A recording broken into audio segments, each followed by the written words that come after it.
Banks are essential to our financial well-being. They provide us with tools to keep our money safe and build wealth.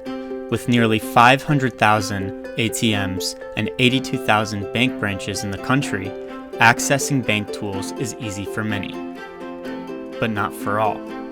Millions of low and moderate income people, especially in rural communities and communities of color, are shut out of the bank system, incur high levels of fines and fees, or endure persistent racial discrimination in lending.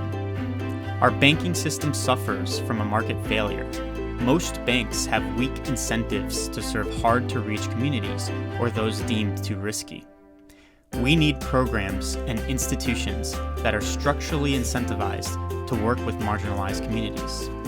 Luckily, financial institutions with that design already exist, and public programs with this design are gaining momentum.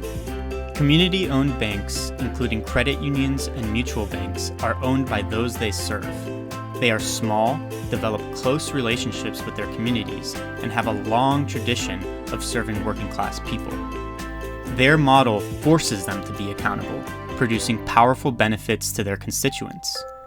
Postal banking, universal accounts, and public banks are public programs operated in the public interest, owned by the people through their representative governments. They are mandated to serve a public mission reflecting the values and needs of the public, and through this mandate can produce positive changes as evidenced by the only public bank in the country, the Bank of North Dakota. Federal legislation and investments can support the implementation and growth of these institutions, and in turn make the banking system fair for everyone.